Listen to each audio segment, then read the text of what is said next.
O Jornal da Justiça está de volta para relembrar mais um julgamento do Supremo Tribunal Federal no primeiro semestre do ano.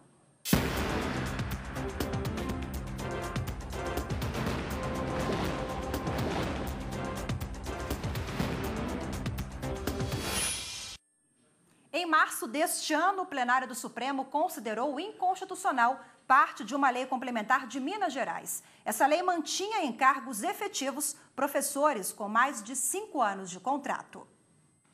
Uma parte da lei mineira que permitia a titularidade de professores em cargos efetivos na educação foi considerada inconstitucional pela maioria do plenário.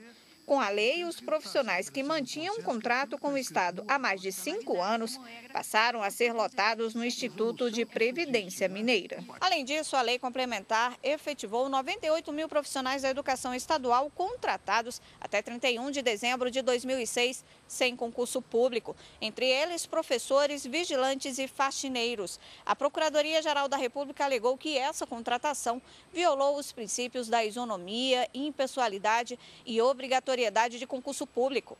O governo de Minas Gerais alegou que a efetivação desses profissionais regularizou os contratos e garantiu direitos como o da aposentadoria. O procurador da Assembleia Legislativa e o advogado do Estado de Minas Gerais defenderam a norma. O que se atendeu foi aos comandos constitucionais, seja dos designados, denominados designados, mas são situações temporárias e que foram incorporados esses professores. Submeteram-se sim a processo seletivo. Submeteram-se sim a cada ano, esses servidores, a um processo em que não era automático pedir e levar. E um processo feito por localidades em Minas Gerais. O relator, ministro Dias Toffoli, votou pelo provimento parcial da ação e considerou que alguns incisos do artigo questionado da lei complementar são inconstitucionais. Ele foi acompanhado pela maioria, ficando vencidos os ministros Marco Aurélio e Joaquim Barbosa, que julgavam o artigo todo como inconstitucional. Após um amplo debate, os ministros decidiram sobre a modulação da decisão. Em relação aos cargos para os quais não haja concurso público em andamento ou com prazo de validade em curso, dar efeitos prospectivos à decisão, de modo a somente produzir efeitos a partir de 12 meses contados da data da publicação da ata de julgamento. Quanto aos cargos para os quais exista concurso em andamento ou dentro do prazo de validade, a decisão deve surtir efeitos imediatamente. E aqui no estúdio eu recebo agora a consultora jurídica da TV Justiça, Gisele Reis, que vai nos ajudar a relembrar como foi esse julgamento. Gisele, boa tarde. Boa tarde. Primeiro, eu queria que você explicasse para a gente que a Constituição de 88, ela só permite o ingresso no serviço público mediante a concurso público, é isso? Exatamente.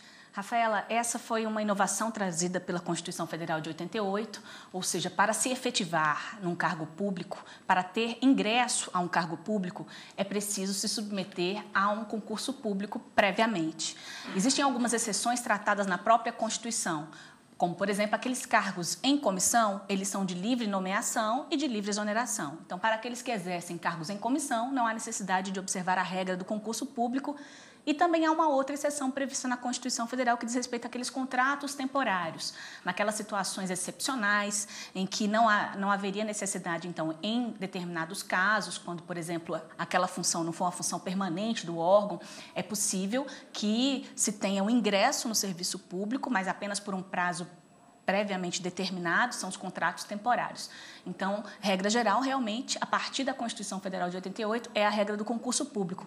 O ato das disposições constitucionais transitórias, na época em que a Constituição foi promulgada, também permitiu a estabilidade daquelas pessoas que já estavam no serviço público por mais de 5 anos. Então, na data da promulgação da Constituição, aquele que tinha tempo de serviço no mínimo de 5 anos, ele acabou tendo estabilidade no serviço público. Mas a efetividade no serviço público, no cargo público, só se dá mediante concurso público. Agora, sobre o caso que a gente acompanhou agora na reportagem, o julgamento realizado pelo plenário do Supremo, existe alguma possibilidade dessa decisão ser alterada, modificada? Não houve ainda o que se chama de trânsito em julgado da decisão.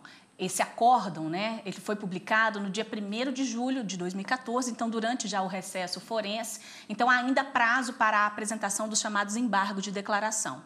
Em relação à declaração de inconstitucionalidade, não haverá nenhuma mudança, porque caso venha a ser apresentado esses embargos de declaração, pode haver algum tipo de ajuste na decisão, caso os ministros entendam que houve alguma obscuridade, alguma contradição ou alguma omissão no acórdão. No entanto, em relação à decisão, no que diz respeito ao mérito, à inconstitucionalidade dos dispositivos que foram declarados por maioria do plenário do STF, não haverá mudança em relação a isso, lembrando apenas essa possibilidade dos embargos de declaração, em que é possível ter algum tipo de ajuste, mas não em relação à decisão de inconstitucionalidade. Agora, transitada em julgado a decisão, como será a aplicação? É o que se chama, inclusive isso foi bastante debatido na sessão de julgamentos, a questão da modulação dos efeitos. A gente pode resumir aí 3 possibilidades. O ministro Dias Toffoli, inclusive, chegou a esclarecer algumas delas no final da reportagem que nós assistimos. Entre essas possibilidades, deve-se destacar que essa decisão do Supremo Tribunal Federal ela não vai atingir os aposentados. Aqueles que já se aposentaram, mesmo que tenham sido efetivados dentro dessa situação prevista pela lei, eles não serão atingidos de acordo com a decisão dada pelo Supremo Tribunal Federal. Também não serão atingidos aqueles que acabaram preenchendo os requisitos na data da publicação da ata do julgamento. Então, aqueles que preencheram os requisitos para a aposentadoria, não aposentaram ainda, mas já têm todos os requisitos para se aposentar, eles também não serão atingidos. Aqueles servidores, nos casos em que os cargos já têm concurso público em andamento, a partir do trânsito em julgado da decisão, eles deverão ser demitidos do serviço público, ou seja, o efeito é imediato. Em relação àqueles servidores que estão no cargo e que não têm concurso público em andamento, ainda não tem nenhum concurso, nenhuma previsão de abertura de concurso público, essa decisão ela só vai valer 12 meses a partir da publicação da ata do julgamento. Então, a gente pode dizer aí que há pelo menos 3 situações diferenciadas. Agora, poderá ser obrigatório, então, a realização de um novo concurso público? Não necessariamente, até porque já existe concurso público em andamento em alguns casos. Agora, a partir do momento em que aquele concurso público que já está em andamento, haverá sim a necessidade de demissão daqueles servidores que foram efetivados na forma da Lei Complementar Mineira e, consequentemente, nomeação daqueles aprovados no concurso público dentro do número de vagas previstos no edital, devendo observar, é claro, a classificação dessa aprovação.